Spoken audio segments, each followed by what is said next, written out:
Hi, everyone. I'm Robert Waggoner, and I'm the author of two books on lucid dreaming, Lucid Dreaming, Gateway to the Inner Self, and also Lucid Dreaming, Plain and Simple, co-written with Caroline McCready. I'm so happy to be here today as part of the World of Lucid Dreaming.com event. I want to thank Jake Thompson at World of Lucid Dreaming for inviting me on today and letting me answer questions and kind of open up the floor to lucid dreaming. And one thing I do want to say, though, is some of you might have read my book, some of you haven't, my books, but one thing that I do offer for free, and this is to everyone, is a free online magazine called the Lucid Dreaming Experience. And so if you go to luciddreamingmagazine.com, you can click on the current issue. If you go over to past issues, you can go through about 10 years of our free online magazine that I create with my co-editor, Lucy Gillis. And the thing I love about this magazine, it allows lucid dreamers an opportunity to share their experiences, and also they can share articles about their experiences. And one thing that I wanted to ask all of you who are listening, I do this for free as a community service for lucid dreamers. And I also help co-edit and keep going the Lucid Dreaming Experience magazine for free, just for everybody, due to my love of lucid dreaming. But one thing my co-editor told me, we need some more lucid dreams submitted to our magazine, because the last 15 pages is normally reader-submitted lucid dreams.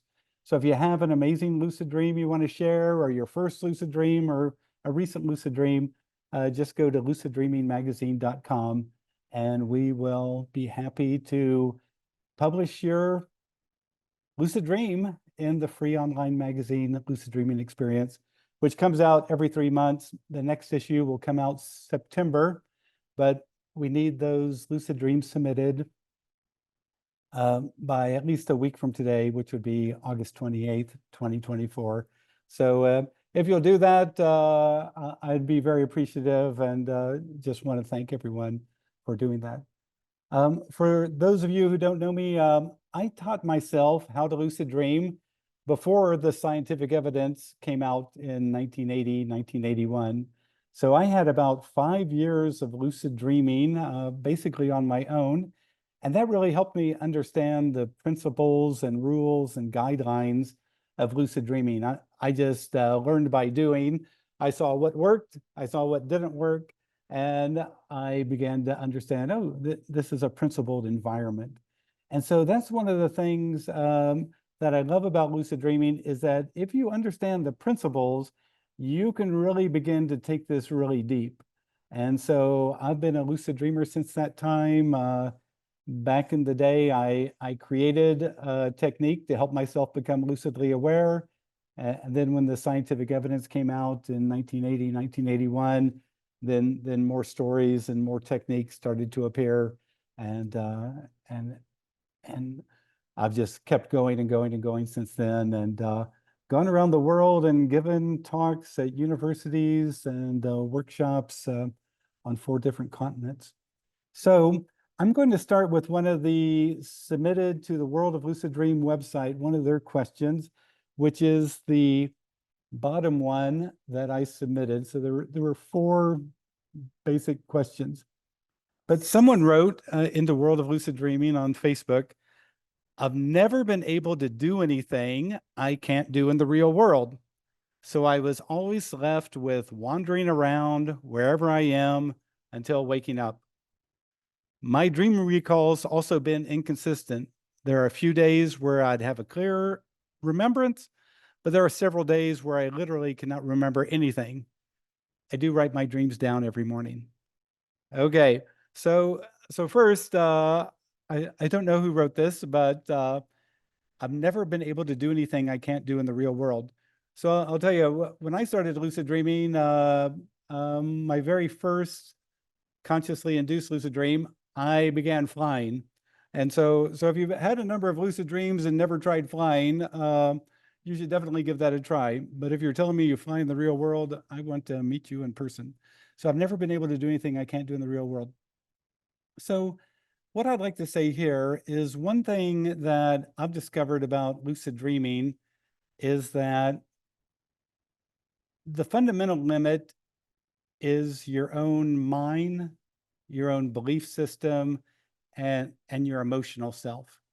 And by that, I mean that if you believe it's impossible to fly, then it's impossible to fly. It just is. But if I believe that this iPhone can fly and I can just hold on to it, then I can fly around the lucid dream because I projected my belief in the power, the mighty power of the Apple iPhone to fly. And so now I can fly around the lucid dream. So again, if you can't do anything that you don't already do in the real world, then it suggests that you have kind of a limited belief scope. Also, I would say that some people never stop in the lucid dream and think about a goal that they wanted to achieve.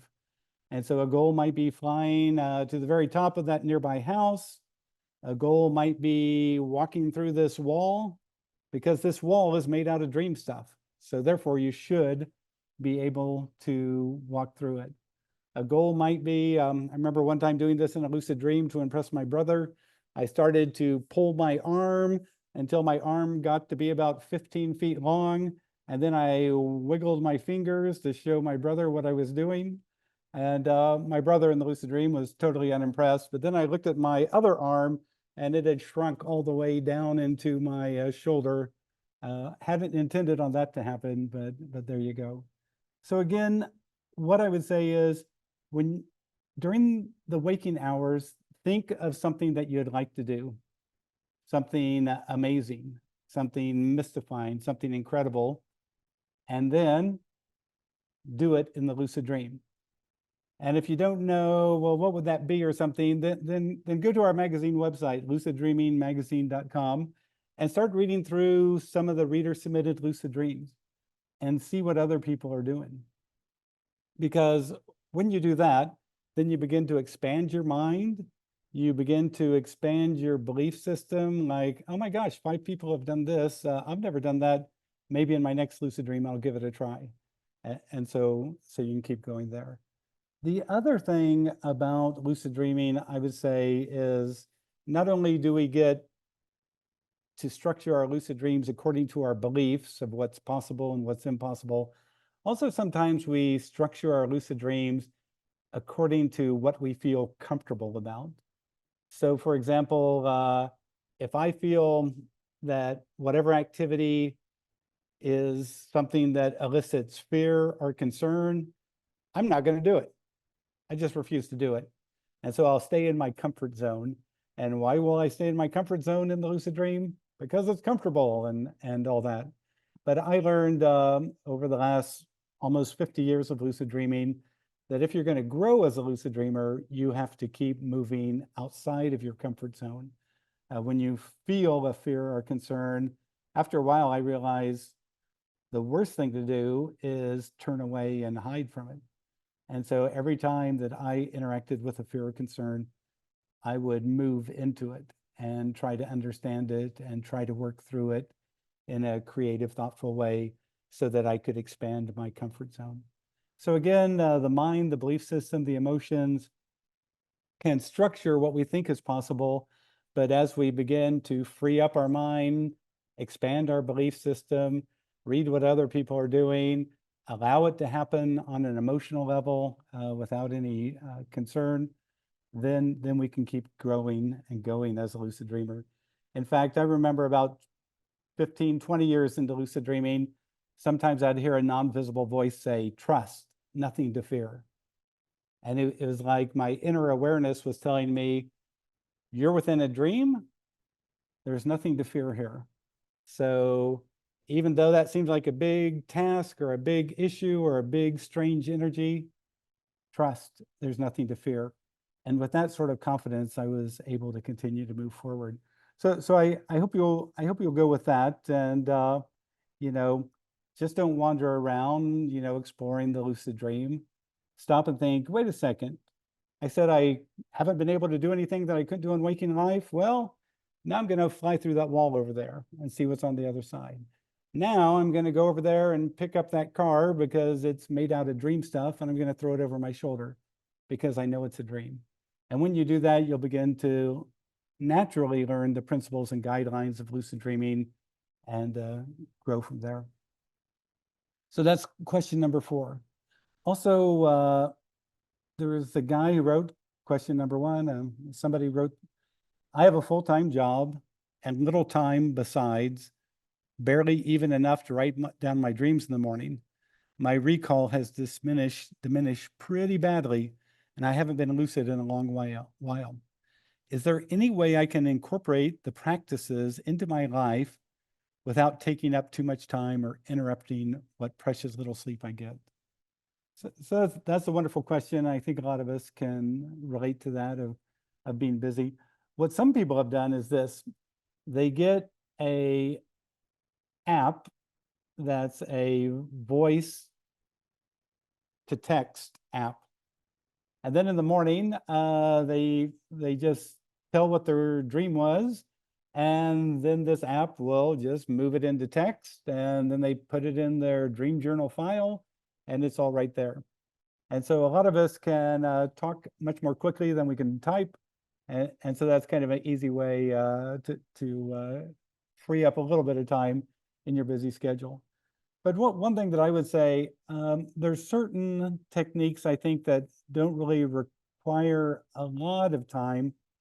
For example, the power of suggestion. Back when lucid dreaming first got started in the 1980s, people indicated that their number 1 technique was just the power of suggestion. For example, they might say, tonight in my dreams, I'll be more critically aware. And when I notice anything strange, I'll realize I'm dreaming. So tonight in my dreams, I'll be more critically aware. And when I notice anything strange, I'll realize I'm dreaming. And they would just repeat that to themselves for a couple minutes as they allowed themselves to go to sleep. And then they were kind of primed on a subconscious basis that when they noticed anything strange or weird, they go, wait a second, that is too weird. Oh, this has to be a dream. I'm dreaming this. So it's not like that technique takes up a lot of time. It takes up a few minutes. There's other techniques. Some of them are in my book, Lucid Dreaming, Plain and Simple, that a person could check out. One thing I'll say about techniques, what you believe works often is going to work best for you. But again, I would be surprised when I do techniques if I spend more than 10 minutes a day even thinking about the technique or doing the technique. And boy, if you can't find 10 minutes, then that's kind of bad. But I understand there are some people really busy.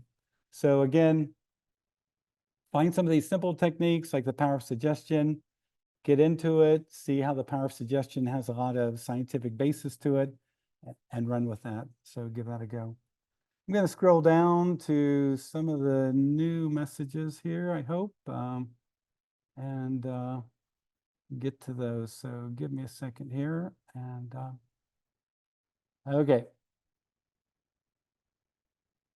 Okay, so somebody wrote, KS wrote, hi, Robert, thanks for your advice. I am now experiencing lucid dreams again. Okay, good for you, KS. Now, my next goal is to get in touch with the awareness behind the dream. But every time I call out to it, or when I ask, please show me something that is important for me to see, I drop out of the lucid dream and wake up. Do you have any advice on how to get in touch with the awareness behind the dream without waking up? Okay, lovely question. Just to explain to everyone, in my first book, Lucid Dreaming, Gateway to the Inner Self, I talk about how 10 years into lucid dreaming, I was part of a Dream Explorers group that every month for 3 years, we had a goal to achieve in lucid dreams. And then we'd write out if we succeeded in a lucid dream achieving the goal and send it to everyone who was part of this group. And one month, the goal was find out what the dream figures in your lucid dream represent. And so I was away on a business trip in Chicago. I became lucid that night. followed a woman into an office. Now I see 3 women in this office and an older gentleman in a 3-piece suit. And I walked up to him and say, "Excuse me, what do you represent?" And suddenly, instead of the dream figure responding, which is what I thought would happen, a non-visible voice responded with a partial answer. And so I looked up and I repeated the partial answer and said, "What?" And then this non-visible voice gave the entire answer of what this dream figure represented. So I thought, okay, I've achieved my goal. I'm going to wake up and write down that lucid dream. And so that's what I did. But then what happened, I began to think the next day, why didn't the dream figure respond? Why did this non-visible voice respond? And then I started to think, you know, I'm a psychology major in college and all that. And I thought, is there an awareness behind the dream? Can you, in a sense, interact with your unconscious mind when in a lucid dream? And so after that, I began to explore this. I would become lucid, stabilize the lucid dream. I'd ignore the dream figures, ignore the dream setting, and I'd just look up and ask a question like, "Hey, dream, show me something important for me to see." And sometimes the entire lucid dream would change. Sometimes one image would appear, whatever. But then I began to go even deeper with this, like, let me experience a concept, and then suddenly I'd be thrust into experiencing the concept and all. But here's what I would say, KS. Sometimes people get a little bit weirded out by the idea that they have an aware unconscious mind. That really throws some people. And in fact, I remember interacting by email with Rebecca Turner, who started up World of Lucid Dreaming. And when I told her about my book and this issue, she goes, "Oh, that's a little bit interesting. I'm going to change it." And I go, "Well, how are you going to change it?" She goes, "I'm going to stop in the lucid dream, stabilize it, and then I'll just announce, 'Hey, dream, show me something hilarious.'" And so she did that in a lucid dream, announced, "Hey, dream, show me something hilarious." And she said, suddenly on the road in front of her appeared a multicolored gorilla that was walking down the street, and it had this groovy walk that was just so incredibly groovy. She burst out laughing. She just laughed with abandon. So again, she wasn't emotionally comfortable with, "Hey, dream, show me something important for me to see," because what if her dream shows her something that would freak her out or something? You know, if you have that kind of fear, then you're going to end up like KS and wake up before you see the results or whatever. So start out at the simple level. "Hey, dream, show me something hilarious. Hey, dream, show me the funniest thing that I could imagine." Whatever it is, or "Hey, dream, show me my most beautiful dream." I remember a young guy who I interacted with told me that he did that. "Hey, dream, show me my most incredible dream."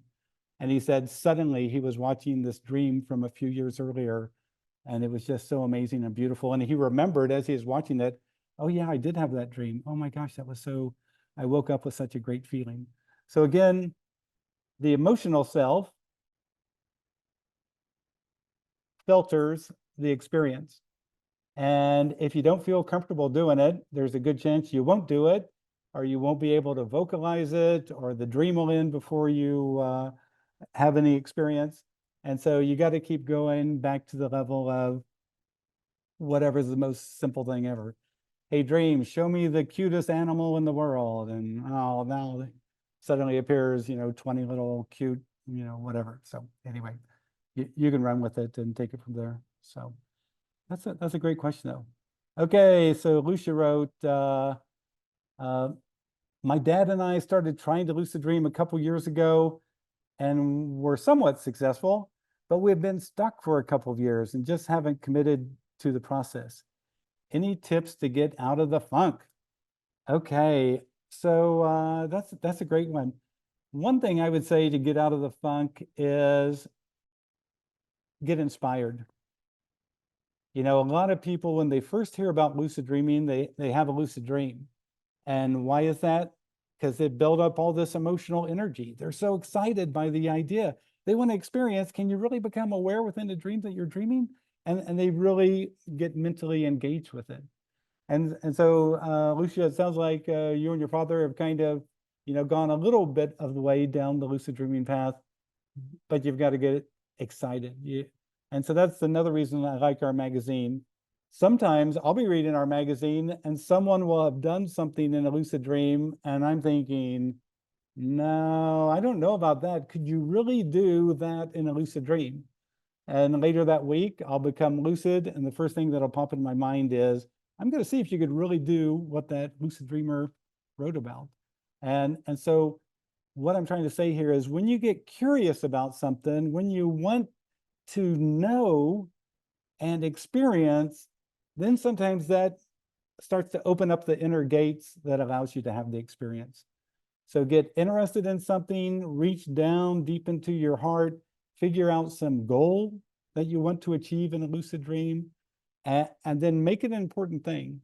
Focus on it during the day, concentrate on it, put a notepad up on your post-it note up on your bathroom mirror, so you see it every day and remind yourself, oh yeah, I really want to do that in my dream and get back on the track. The other thing I would say is this: occasionally I've worked with lucid dreamers. They're having lots of lucid dreams, 6, 7 lucid dreams a month. And then a year later, something happens and they stop having lucid dreams. And a lot of times I ask them, go back and look at that last lucid dream or two and see if there was something in there that you thought was too much, that concerned you or whatever. A lot of times when you have that kind of sense, sometimes when the ego gets concerned, it'll shut down lucid dreaming just on principle. Like, oh, that was concerning, got to stop that. And that's what the ego will do without our conscious self even realizing it. So you've got to look at that. Another time I was in Ireland, a guy told me he had been having a wonderful lucid dream life, but a year ago it stopped. And I said, well, what happened to you a year ago? Was there a bad lucid dream or something? And he goes, no, I don't think so. And so I asked him to think about it some more. And by the end of the workshop, he remembered what happened. He and his dad one day a year ago were watching Waking Life, this movie about lucid dreaming. And this young guy, he really loved his dad and was so excited to kind of introduce lucid dreaming to him by watching this movie. And at the end of the movie, the dad looked over at him and said, "What a bunch of rubbish. That's the stupidest thing I've ever heard." And this crushed the guy. And you know what? His lucid dreaming stopped. A person he cared about said it was stupid, and he stopped having lucid dreams. And so again, this emotional aspect of lucid dreaming can be really important. So that's how you can get out of the funk. Okay, TH wrote, hi, Robert, my question: my late father is my lucidity trigger. So he sees someone who's passed away and he goes, wait a second, Dad passed away. This is a dream. Okay, I get that much. And I've been with him many times in dreams. We have a great time together, but he has never spoken to me. Do you have any advice on how I can make him communicate? Okay, TH, well, this is interesting. So again, like I talked about in my first book, a deceased dream figure might simply be a dream figure. And by that, I mean a projection of our mind. So I remember after my father passed away, it was about 3 years later, I see a gold ladder. Coming down the ladder is dear old Dad. And I start laughing. I become lucidly aware immediately because I realize he passed away. But then I start laughing because he has such a bad haircut. I think my dad can't even get a good haircut in the after-death state. And then I thought, well, wait a second. Is this my dad as a projection of my mind, a dream figure? Or is this my dad potentially as a spiritual being in his own right? And so he comes down to talk to me, and I ask him questions. I say, hey, Dad, you're from the land of the dead. When do you think Mom's going to pass away? And he looked at me and he said, well, probably 2 to 6 years from now. And I said, of what? And he said, a heart condition. And that really surprised me because my mom had never had any heart troubles. I asked him one more question. He responded. And then he told me, please be quiet so I can tell you what I've come here to tell you. And then he spoke for, I don't know, we continued the conversation for 5 or 10 minutes, and he told me things about the family. So anyway, 23 months later, my mom, who had never had any health problems, health problems with her heart, suddenly went to the hospital and almost passed away of a heart condition. And then like 3 years after that, she went back to the hospital, and she'd been taking some medication that later was shown to actually harm people's hearts and all. But she made it through that 2 to 6 year period. And again, my father said probably 2 to 6 years. So here's what I would say when it comes to your father not speaking. First, you want to ask him a question. Like now I've learned to ask just open-ended questions. Like, so what do you have to say to me? And that leaves it wide open. Or what have you come to show me? Because suddenly they might pull something out of their pocket and show you something of importance. But it really helps to have open-ended questions and ask for something in that regard. So I think that would be the best way to do it. Now, the only other thing would be if there's some issue where my dad never listened to me, and this was something that you had as a child or as a young person, or my dad never talked in waking life, and so I don't expect him to talk now, or something like that. But if you ask open-ended questions, a lot of times you can get through this logjam. What do you have to say to me? What do you have to show me? Where would you like to take me? Just some open-ended question until you get a response. So Judith asked this question. Robert, my question is this. I'm trying to work with a dream sign to become lucid, a man who has appeared in over 30 of my dreams. The past 18 months, I've been trying to set the intention of becoming lucid when I see him again. However, as I don't know when he will appear again, this hasn't worked. Any intuitive ideas what I could try? Okay, here's what I'd say, Judith. Maybe you should move on to a different lucid dream technique, because you're right. If you have seen the person 30 times, let's say in 6 years, that would mean, maybe, 5 times a year, you might have a lucid dream. If you're using this person as the one and only, oh, now I'm lucidly aware, I would move on. I would tell myself before I go to sleep, tonight in my dreams, I'm going to be much more critically aware. And if anything seems a little bit odd or strange or weird, then I'm going to realize this has to be a dream. I'm going to be on the lookout for anything that seems a little bit strange or weird. And so when you're walking through your house and see that you have pink carpet, you go, wait a second, that's weird. I do not have pink carpet. Oh, this is a dream. So that's how I'd approach it. Good luck with that. Okay, Shashanks asks, how are we sure that right now we are not dreaming? Maybe all our life is a dream, and when we die, we actually wake to the real world. Okay, very interesting philosophical question. Thank you for that one. Here's what I would say. In the final chapter of my book, Lucid Dreaming, Plain and Simple, with co-author Caroline McCready, in the final chapter, I include a technique that anyone can use. It's a waking technique that will show you that we exist right now in a type of dream. And by that, what this technique will show, if you practice it for about 10 minutes for a week, each day for a week, it'll show you that we exist within a mental construct. And that's what a dream is. A dream is a creation or a co-creation of the mind and the psyche or the inner awareness. So by doing this technique in the final chapter of Lucid Dreaming, Plain and Simple, you will show yourself that this is a mental construct. So it's not to say that it's not unimportant, and it's not, in a sense, real. But what it is, though, is definitely a mental construct, and definitely in part a mental construct. So again, I would suggest that you look at that. But that's a wonderful question, because when people go to a Buddhist dream yoga monastery for 3 years, the first thing the Buddhist monks tell them, all this a dream.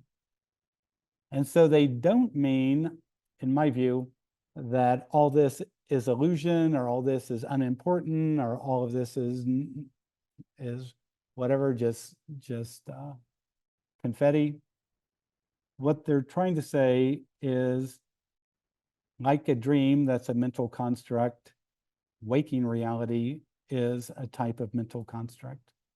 And there's been a lot of research that shows that point, but rarely do you see the psychologist being that brutal. Normally, it'll be the physicists who go to the, I think we exist in a mental construct, and you know what? I think someday lucid dreaming will help them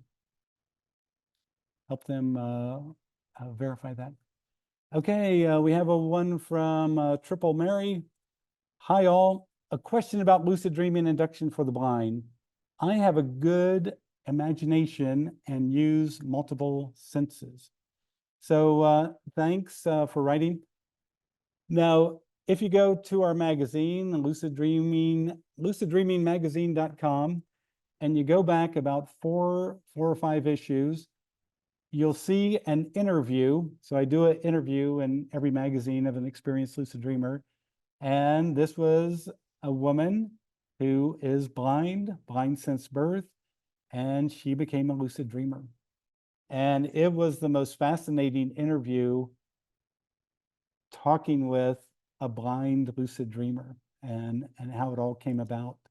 And so it's really just an amazing story. So even blind people have lucid dreams, and you can see how she went about it. And she did say that reading my second book, Lucid Dreaming, Plain and Simple, the Finnish version, because she speaks Finnish. She said it really helped her as she maneuvered her way through lucid dreaming, because when you lucid dream, how do you get around in the lucid dream state if you're a blind lucid dreamer since birth? And so you can read the interview, and it's incredibly fascinating. So thank you for mentioning that. Here we have another one from who's this from? DW. I read in the Lucid Dream magazine an account where the dreamer tapped into a void energy in order to make the lucid dream last longer. Is this a common thing to do, or could it be a placebo type effect? So that's a good one. So I'm not exactly sure which story or article or account you're talking about, and all. Now, here's one thing that I've done in a lucid dream, and after I've been lucid dreaming for about 15 years, I begin to think, wow, you know what? I'm starting to see that the lucid dream, as I experience it, is largely projected mental energy. It's my energy, my issues being projected out there for me then to relate to. And so I thought, okay, that's really interesting. So this is what I did. I became lucidly aware, and I began to treat the lucid dream as if it was all projected mental energy. And then I began to do, those kind of Taoist or Tai Chi maneuvers of sweeping the energy back into me, sweeping all the projected mental energy of the lucid dream back into me. And I'll tell you what happened. That night, I had either 3 or 4 lucid dreams. So think about that. That's drawing the energy of those mental projections back into you within the lucid dream. And that resulted in many more lucid dreams that night. So that's what I would say would be the best way to do this. And because I can't remember exactly what dream you're referring to, I'm not really going to comment. Could it be a placebo effect? I mean, virtually everything has some element of suggestion into it. And it's interesting that drug companies are having a very hard time keeping ahead of the placebo effect because it's so powerful. So, so everything, in a sense, might have an element of placebo into it. Okay, please share your experience with Bardo. This is from Virginia. Thank you kindly. So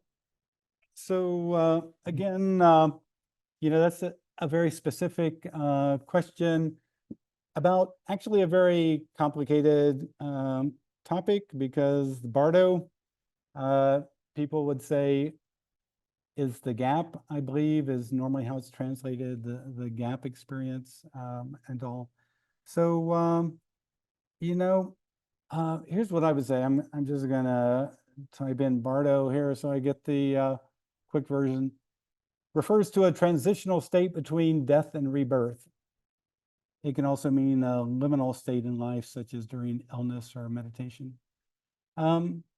So what I would say is this. In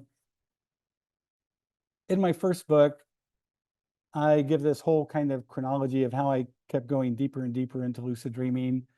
And then 20 years into lucid dreaming, I began to ask myself, is there a real reality? A reality that's not mediated by my beliefs, expectation, focus, intent, and will? Because I could see a lucid dream had those elements of being mentally mediated. A regular dream did, and waking life does as well. So is there a non-mentally mediated reality? And that's when I began to have some incredible experiences. At first, it was I'd fall asleep at night, and the entire night would find myself in blue light. But there was really no me, no action, no plot, no symbols, just blue light. And I remember after one of those nights of that, I went down to the breakfast table, and my wife asked me, "Robert, what's happening to you?" And I said, "Wait a second, why are you asking me that?" She said, "Last night I looked at your face and I've never seen someone in such bliss before. What's happening to you?"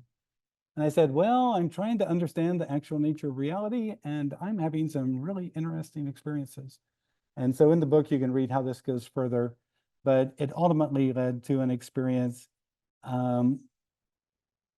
where before I went to sleep, my inner awareness told me that I might cease to be if I really wanted to go the total different distance. And I said, I agreed to cease to be, that the Robert self is a small actor in the whole big scheme of things, and I agreed to cease to be. And if you can imagine awareness, aware within awareness, and that experience occurred, and then boom, it stopped, and now I'm standing by a guy in a robe, and I asked him, "What was that? Was that a lucid dream?" He said, "Oh no, to enter a lucid dream, go here." And I step into that space, and now I go through a tunnel of light and pop out into a regular lucid dream. But when I woke up, I realized that I had what could best be described as a voluntary ceasing. And when you let go of self and beliefs and memories and history and all that, just let it all go, then the empowering source remains, and you have that experience. So that is the quick answer. So thank you, Virginia. That's a good one. Jody put in a plus. Jody, I don't know what that means. So here we have a question from DW. Is it true that our lives are a kind of spiritual school? Does what we do in our lucid dreams contribute to our spiritual progress or affect our karma? For example, we may choose to heal someone through our lucid dreams or meditate. Alternatively, we may choose to be very selfish or hurtful in our lucid dreams. So a lovely question. Obviously, there's some of your assumptions in there. But what I would say about lucid dreaming and waking life and dreaming, what we're involved in right now is the educational system. And we are being educated about the nature of our thoughts and beliefs, the nature of our emotions.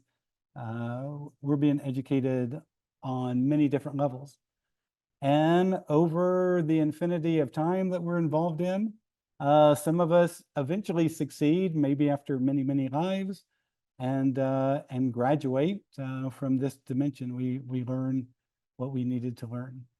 So that's what I would say. I would say that, you know, all the experiences can help and can help us to learn. But one thing that I learned very quickly in lucid dreaming, if I believed something was possible, then it became possible. If I believed that I could fly through that wall because it was dream stuff, I could fly through the wall. But if I came from the other side, like I did one time in a lucid dream, and this time I expected to have trouble because the other side of the wall looked so thick and hard and whatever, and I got stuck halfway through the wall. It showed me that my experience was being reflected back to me by virtue of my beliefs and expectations. When I believe it's possible and easy, boom, I just fly right through. When I believe it's going to be hard, I get stuck halfway through. And so again, I began to see the importance of belief and expectation, the importance of focus and intent, the importance of will. I began to see this larger awareness that you can reach out to, like, hey, dream, show me something important for me to see. And so it really accelerated my progress in seeing how the educational system works and how that even works in the waking reality.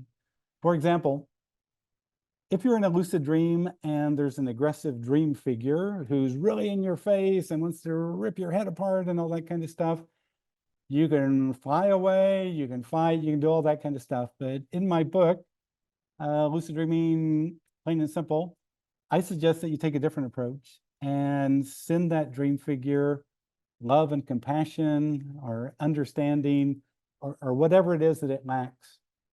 And then you'll watch that dream figure get smaller and smaller and smaller. Sometimes it'll become a child that wants to hug you, but send that aggressive dream figure the opposite of what it's sending you, and it'll change. And if you fully accept it, I'll tell you what'll happen. It'll burst into light, and that light energy will return to you because it's actually your mental energy. So it comes home back to you.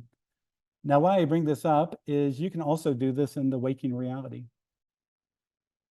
Let's say there's somebody in your office, you just cannot stand them.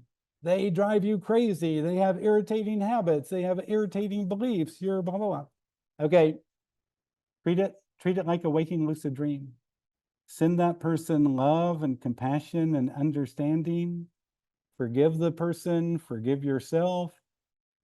And I'll tell you, if you do that every day, within a week, your relationship with that person will utterly change. And on day 8, they'll bring you, oh, I was baking some cookies and I really thought you'd enjoy some of these. These are my best chocolate chip cookies. And you're like, I can't believe this. This person and I have hated each other for 3 or 4 years.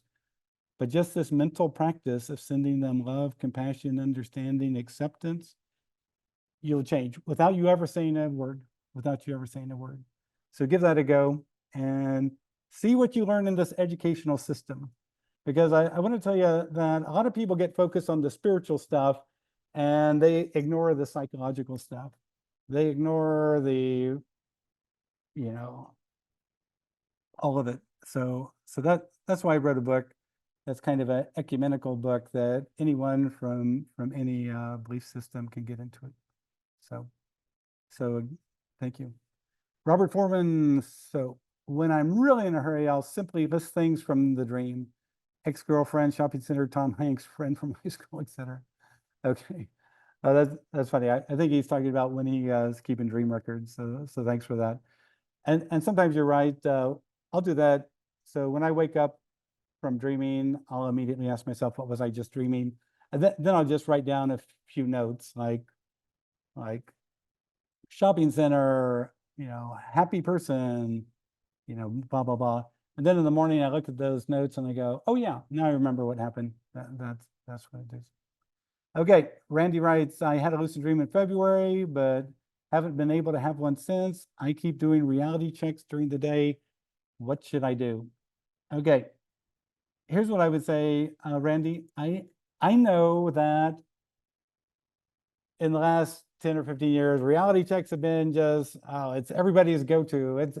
It's great. And you'll find just tons of videos on reality checks.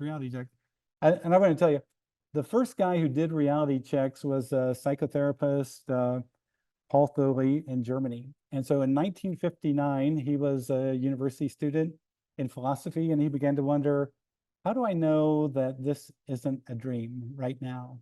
And so he began to think like that, 10 times a day. And eventually on day 30, after a month of thinking like that and questioning, how do I know right now I'm not in a dream? How do I know? And all. On day 30, he finally had his first lucid dream. And how did he have his first lucid dream? He saw his deceased aunt and thought, wait a second, my deceased aunt? How can that be? Oh, this is a dream. I'm dreaming this. And so this guy used reality checks for 30 days before he had his first lucid dream. And that's why I don't like reality checks. They take way too long. Then here's the other thing I don't like about reality checks. In the field of psychology, type in the word generalization, like generalization. And so this means that you begin to do something so frequently that it loses its energy and value and import. It just disappears because it's been generalized into your experience. At the beginning, it was special. Oh, reality check. Yeah, I'm doing a reality check. Oh, this is really special. I wonder if I'm going to have a lucid dream. But by day 362, you're just like bored with it. It's just generalized behavior.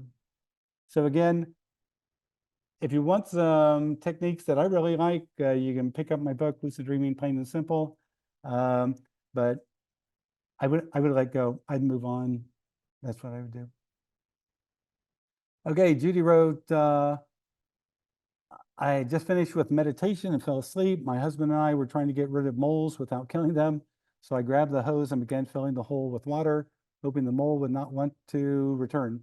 I began flooding it, but it didn't fill because there were so many holes. I realized I was dreaming, which I seldom lucid dream.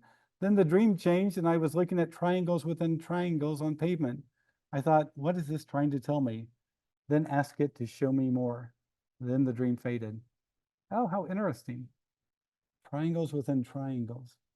Here's one view about triangles. There's thesis, there's antithesis, and then there's synthesis.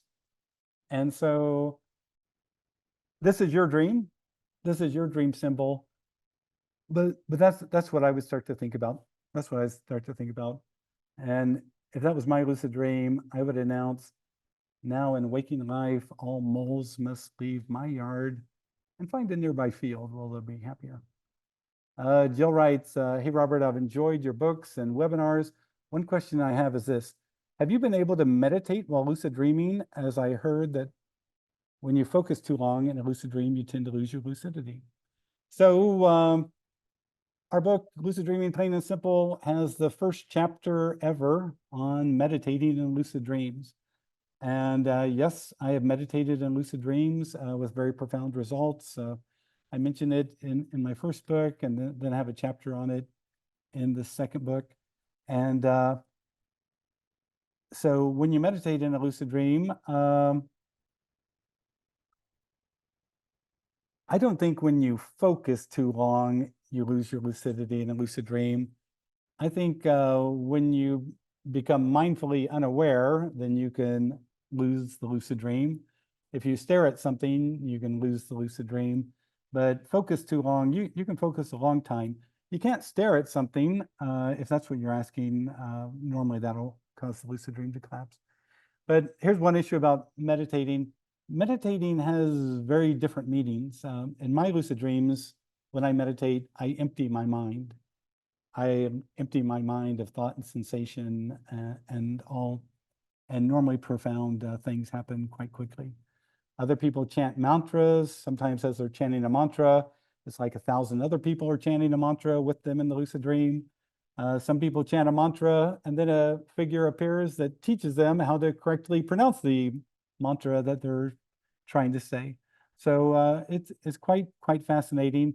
But again, meditation, there's a lot of different types of meditation. And so everybody's going to have different experiences depending upon how they approach things. Okay, Jody wrote, I don't have experience with Bardo. I heard it from Ryan Hurd and his Dream Portal members. Okay, so Jody, one thing, sometimes people get confused. There's a thing in lucid dreaming where as you become more experienced at lucid dreaming, you might be having a very long lucid dream. Like let's say you've been lucid dreaming for 10 or 15 minutes, and then suddenly the visual imagery disappear. And then you're in this sparkling blackness, you know, kind of like an old TV when you went to a channel that there was no signal. There's kind of this phosphorescent blackness. That's what people call the void. And so I don't know if that's what the people in that forum are calling the Bardo, but it's not the Buddhist Bardo in any way, shape, or form. It's just the visual collapse of the lucid dream. If you hang out in that void state in the lucid dream and maintain your awareness in that void state, just hanging out there, eventually you'll watch the birth of a new lucid dream. You'll watch, oh, suddenly a bush appears over there, and now, oh, a tree appears over there, and now a hillside appears over there, now a car, now a house. And all of a sudden you watch the birth of a new lucid dream and you begin to have rapid eye movement as a result. So again, if that's what they're talking about, that's not the Bardo. That's just somebody talking. Okay, here we have a good one. Shauna writes, my first lucid dream was unintentionally wake initiated. Freaked me the heck out. Laugh out loud. I've been able to become lucid in several regular dreams since then. How can I learn to stay passive in order to repeat my waking initiated wild experience, wake initiated lucid dream experience? I get right to the edge, but get too excited and end up fully conscious. Thanks for any tips. So again, what you learn in lucid dreaming is you can't get too emotional. So that's probably the first problem that lucid dreamers have who are beginners. They become lucidly aware and they get so excited, they wake themselves up. So you can't get too excited when you become lucid. But I think what Shauna is saying is, how do I keep myself from getting too excited before I get lucid? And again, this is telling your mind, stay calm, stay calm. Nothing to worry about, stay calm. If you tell yourself to stay calm, then normally you do. And there you go. So, so stay calm, keep it cool, chill, and you'll be okay. Okay, Robert writes, what about laying on left side or right side? I have weird dreams on right side and need to roll over to left side to try to normalize it. Oh, that's interesting. You know, I know in some cultural systems of lucid dreaming, left side and right side make a difference. I'm a person who normally sleeps on their back, so I don't know what to tell you. But there are, if you Google search left side or right side in Buddhist lucid dreams, then you'll get a whole write-up on it. So you can see whether it's the case or not, or just a person's interpretation. I don't know. Nadja writes, hi, Robert. You just talked about a dream group and the tasks they gave you. Can you recall some of the tasks for me to try out? Oh, wow. So you have to realize this was back in 1985 that I was part of this 3-year Lucid Dream Explorers group. I have a file cabinet upstairs, and I'll have to think about that one. I do remember the one where I realized, wait a second, what's going on here? I think a lot of them, you know, were like traveling someplace and making things happen, making things appear and disappear. But I'm sorry, I just can't remember all the way back to 1985 that well. Okay, Jody, okay. Okay, so Nadia asks, how long did it take you to manage to meditate in a dream? So here's what happened, Nadia. I'd been lucid dreaming for about 15 years. A friend of mine, Linda Lane Magion, she wrote me an email. I don't even know if there was emails back then. She wrote and asked me, have you ever meditated in a lucid dream? And I thought, nope, that had just never occurred to me as something to do. And so it was probably a week later. I was walking down a dusty trail. I looked around and thought, how did I get here? And then I realized, oh, this is a dream. I'm dreaming this. And then I thought, okay, what did I want to do? Oh, yeah, Linda wanted me to meditate in a lucid dream. And so I'll tell you what happened. Um, I know it's a dream. I know it's a lucid dream. So I sat down on the trail, put my legs in a half lotus, I think. And this is what I did.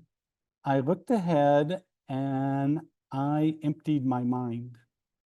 And I began to empty my mind. And probably within 10 seconds, it was like someone was ripping the dream screen of the imagery. They were ripping out parts of the dream screen. And through that, brilliant white light was just shooting towards me. And I kept emptying my mind, and more of the dream screen was getting ripped away. And this brilliant white light is shooting towards me. And then finally I came out of the meditation because I couldn't figure out, well, what's the deal with all this ripping away the dream screen here and all this white light? What's that all about? And so then I thought maybe a person needs to close their eyes and meditate in a lucid dream. And so in the lucid dream, I closed my eyes and began to meditate. I was emptying my mind. And I'll tell you, the most profound feeling of transcendent oneness occurred, probably within 10 or 15 seconds. I was really blown away how powerful it was. So here's the funny thing about it. It's probably 15 years later. I'm on a panel with a guy who's teaches in the Dzogchen Buddhist tradition, and he heard my story, and he looked at me and he said, "That was the first time you ever meditated in a lucid dream?" And I go, "Yeah, that's what happened." And he goes, "You might not know this, but in the Dzogchen tradition, that's what we're shooting for when we meditate in a lucid dream." And I go, "What do you mean?" And he goes, "When you meditate in a lucid dream, you're supposed to see the clear light of Rigpa, which they translate as base awareness." And he said, "I can't believe that this occurred to you without being a Buddhist, without being trained in Buddhism, and it happened in your very first experience." He goes, "It's just truly phenomenal." So anyway, it took me about a week after I conceptually heard about it from my friend Linda, and there it go. For me, Nadia writes, it just didn't seem to work. Does it take a long lucid dream experience? Okay, again, different types of meditation. People really approach this differently. Also, I had no framework for meditation. So I was just like a kid, a beginner at it. I've done a lot of self-hypnosis by that time, but I hadn't done any formal kind of meditation like that. And so sometimes people have, "Oh, I went to this meditation workshop and I went to that meditation workshop."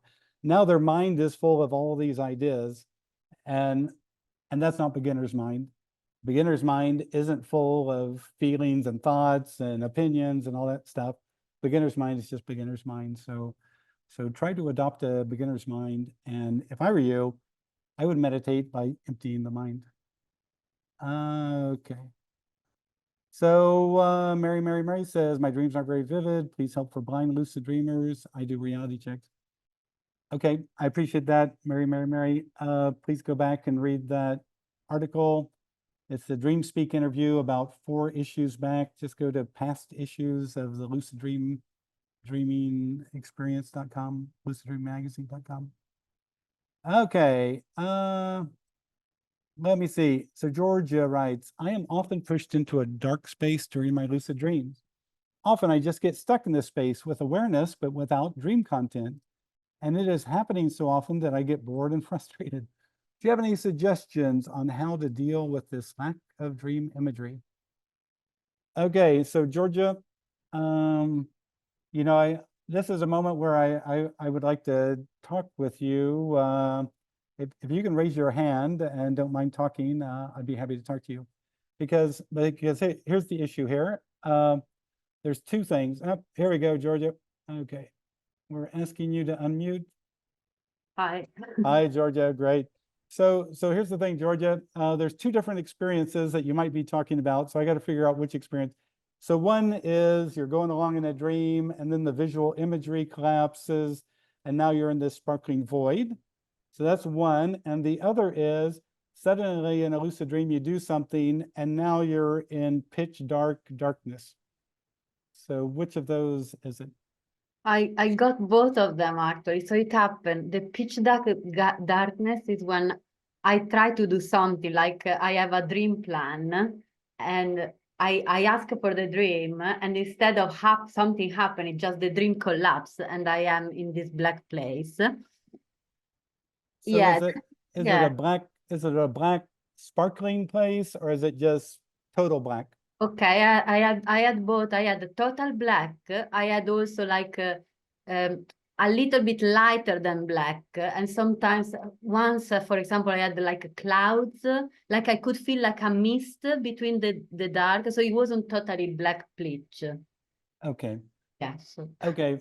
So I'll try to explain this to everyone. There's a woman, and if you Google her name, I'll put it in the chat if I can figure out how to do that. Her name is Melinda Powell, Powell, and she got very interested in surrendering in lucid dreams. And so Stephen LaBerge talks about this in his first book, that he would become lucid and then he would surrender to the divine or to the highest, and he'd begin to have these incredible lucid dream experiences. So when she surrenders, normally she finds herself in a pitch black area, just complete blackness. Sometimes she'll be falling through it. Sometimes there'll be a wind that's blowing and she's tumbling through it. Yeah. And so I've had that experience as well. And sometimes I'm falling through the complete darkness. Sometimes I'm being pushed by a wind through the complete darkness. Here's what I would say. First, I would check out her book. And then also, I think oftentimes people who have this experience are oftentimes also on a deep spiritual path, whether they know it or not. I don't want to say that you are or not, but I think you probably are if you're having this experience. You can have some really strange sensations, but what I've found is normally, even though you might spend 5 or 6 minutes going through darkness, falling through it, being pushed by the wind, just stay with it until finally something happens. Because then the thing that happens will be really quite powerful. I remember one time, so I became lucid, and I went and found one of my friends who's a member of the Chinese esoteric Buddhist tradition. And he's such a beautiful person. I wanted him to have an experience of enlightenment. And so in the lucid dream, I grabbed him, and suddenly the lucid dream turned totally black. And now we were falling through blackness, just falling. And it was going on for so long. I mean, I was almost getting bored by how black it was. It's just, I'm just falling through blackness and all. And then the strangest thing occurred. All of a sudden, in the blackness, I saw the face of a dragon turn and look at me, and it was a dragon composed of blue-green light. And not only was it a dragon, but it was a Chinese dragon. It was an Eastern dragon. It wasn't a Western dragon. And I was so blown away that as we were falling, I realized, you can point the door to somebody, but you can't push them through the door. And then suddenly that's when this blue-green dragon emerged, and it was composed of light. When I woke up from the lucid dream, I Google searched blue-green dragon, and in Chinese Buddhism, there's 4 dragons that are the guardians, and the blue-green one is the one that's the eastern gate, and is kind of associated with green and all that. But again, that was way outside of my conscious mind. So again, stay with it as long as you can and see what happens. Okay, sorry, can I ask you a follow-up question? Yeah, Sometimes please. in dark I saw my own face. Do you have something experience on that? Like a fainted face, like I can, yeah. You know, one thing that lucid dreaming helps teach us as we go deeper is about the nature of the self. And I know for a lot of the beginners listening, they'll think, what are you talking about? But you begin to realize that, like for example, do this. In a lucid dream, look in a mirror. Half the times I don't see Robert looking back at me. I'll see, oh my God, I think that looks like someone from that century in Spain where they burned everyone in the Inquisition. And oh my God, you know, am I connected with that image in the mirror? And I'll say half the times I look in a mirror and I don't see Robert, I see someone else. So as we go down deeper, we begin to see the conscious ego self. As we interact with the larger awareness, we say, okay, there's this inner awareness that's more creative than I, seems to have more knowledge than I, and you can begin to have experiences where you start to see the nature of the conscious self in opposition to the largerness that is the psyche. So that might be what you're experiencing at that time. Also, you got to think, what's going on in my head at the moment that happens? You know, if you're asking yourself, who am I? And then you see yourself like that. So that's a good one, Georgia. Thank you. What a lovely thing. And you know, again, I hope people will send in some of their amazing lucid dreams to Lucid Dreaming Experience magazine. Would love to, you know, educate and inspire others. Thank you so much. Okay, I'm gonna let you go. Okay, we'll keep going. Okay. So Daryl wrote to David about, maybe it was Daryl's lucid dream about the void energy, tapping into the void energy. Okay, let me keep going. Can we somehow, so this is from Stephanie, can we somehow use the dream state to manifest what we need in the physical, such as money? You know, one time, Stephanie, in a lucid dream, I was taught a lesson. I was shown that if I would teach people how to make money in a lucid dream, that they would go into the temple of lucid dreaming as people, and then they would come out the back of it as pigs, as hogs, who just wanted more and more and more, if you understand what I'm saying. So if you're a person who really needs money, yes, lucid dreaming, I think, can help you gain money in the physical. I remember one time talking to a guy, he grew up in Detroit in the 60s, and in waking life, his mother had passed away.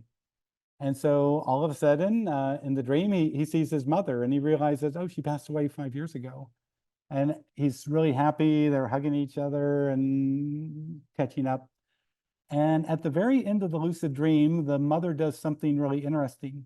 She looks at this young guy, you know, and her son, and says, 1968. And he thinks, what? And she says again, 1968. And he's thinking in the lucid dream, we lived in Detroit in 1968 and there were riots and the US government had tanks going down the street, but I don't think that's what she's telling me. And when he woke up, he decided to play the midday lottery and he played the numbers 1968. And I think he said he won $1,200. And so again, she didn't tell him to do it, but she just said something that anyone could interpret any which way. I have probably met 4 different people who have won small lotteries in the lucid dream state. But again, if you really, you know, if you don't have any other way of making money, then you can do it. Otherwise, please let it go. and explore lucid dreaming on bigger levels. Do I recommend supplements? You know, Jeffrey, that's a good question. I've probably taken glantamine 4 times, 5 times, but for me, it's a really heavy duty supplement. And also, the lucid dream was very long and stable, but was also very shallow. I mean, nothing of importance came to me to do and whatever. Other people are really into the thing. My friend Ed Kellogg, he has a PhD in biochemistry from Duke. He did an experiment. So he ordered the galantamine supplement and he got 20 empty pill cases. And in 10 of the pill cases, he put the galantamine supplement. And in 10 of the other pill cases, he just put something inert like flour or cornstarch or something. And then he gave the pills to his friend. He numbered them and he said, you know, give me a pill whenever I ask for it and keep track of what number on what date you gave me. Anyway, at the end of his experiment, he had more lucid dreams on the placebo and fewer on the galantamine. And the thing that killed him was that some of the lucid dreams he had when he thought he was possibly taking galantamine had all the galantamine effects, but it was placebo. It was cornstarch or flour or whatever. So what I'm trying to get to here, if you believe in something, that's really powerful. One time a guy sent me his homemade device that would flash lights in your eyes, you know, and help you become lucidly aware. The second night I tried it, I'm driving down the road, all of a sudden a car goes into the ditch because it's so snowy and it's flashing red lights. And I think, red lights, and I go, oh yeah, I have that silly thing on my face. Oh, this is a lucid dream. And I became lucid and had a long lucid dream. But in the morning, I realized I hadn't got the guy's machine to work correctly. And so I don't even think the lights ever went off. It was just my expectation that I would see lights that occurred. So if you believe in supplements, you believe in supplements. If you don't believe, you don't. And for myself, I normally don't recommend supplements. Probably the only supplement I do recommend is this. Something that really isn't very harmful. Before you go to sleep, drink 1 or 2 ounces of tea, of caffeinated tea. Caffeinated tea doesn't have very much caffeine, but it has a little bit. And it takes a while to get metabolized and processed. And that'll probably be, you know, 4 or 5 hours later when you're in the dream state, and it might help you become lucidly aware. So again, I'm just talking just a teeny bit of caffeine before you go to sleep, because we all use caffeine and for the most part. Okay. I got to keep rolling through these things.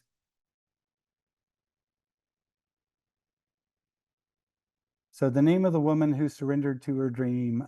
Thank you for asking, Sandra. So I'm going to reply. Her name. She's changed her name over the years, and that's a little bit problematic. It's either Mary Melinda Powell or Mary Powell. If you just type in Mary Powell and lucid surrender, all of a sudden you'll start reading about her. She's a psychotherapist in the UK. So, yeah. Okay, great. And otherwise, in the reader submitted lucid dreams, I would like to know what to best practice when becoming lucid. I'm a bit clueless at the moment because the big projects don't work yet. So this person says that he's unable to meditate in a lucid dream. He's unable to visit other planets. He's unable to get replies from the awareness behind the dream. So I thought it might be best to scale it down. But what would be good ideas to practice on a lower scale to increase my abilities step by step? Okay, so if I was that person, I would begin to test myself in a lucid dream. Can I move through that wall? That's very basic. Now, if you focus on how physical and hard it looks, you're going to bounce off of it. But if you walk through it, you'll have an experience. Oh yeah, I believed it was dream stuff. I ran and pushed my way through it. I have moved through a wall. That's good. Then, can you walk on water? Find yourself and you're there by a lake or a pool or whatever, and you know it's a dream. And so in your mind, you command the water to be still, to be solid. Walk on the water. See what happens. Can you make things appear? Become lucidly aware, stabilize the lucid dream. Now when I walk around that corner, I'm going to see a red Mercedes-Benz, and go around the corner and see if you are able to call it forth. So again, you have to learn about belief, expectation, focus, and intent. And these are the building blocks for becoming a better lucid dreamer. This isn't just Robert Waggoner being woo-woo. This is what lucid dreamers around the world discover as important to go deeper. Okay, so David asks, I wondered if anyone here had success with mugwort. So here's what I don't like. I'm just going to say caveat emptor, let the buyer beware. When you go on the internet and someone's promoting mugwort and all, there's a chance that they're making money on it. And when you read about mugwort, it has a side effect of vivid dreams. And so some people have vivid dreams and they think they've had a lucid dream. They weren't aware within the dream that they were dreaming. They were just having a vivid dream. I've had lots of vivid dreams, but not all of them are lucid. And then so if you read really closely in their material, they will not say that mugwort creates lucid dreams. They'll talk about the vividness, but then they'll have testimonials. Oh yeah, I did this mugwort and I did mugwort tea, and oh my God, I had the most incredibly vivid lucid type dream. And even the testimonials oftentimes are suspect. They don't sound like real lucid dreams to me. It sounds like uneducated people sharing their testimony, but they really don't understand. So again, it might be the case if you really believe in it. That there you go. But mugwort, and there's a number of them that they result in vivid experiences, but again, not lucid experiences. So again. Well, anyway, everyone,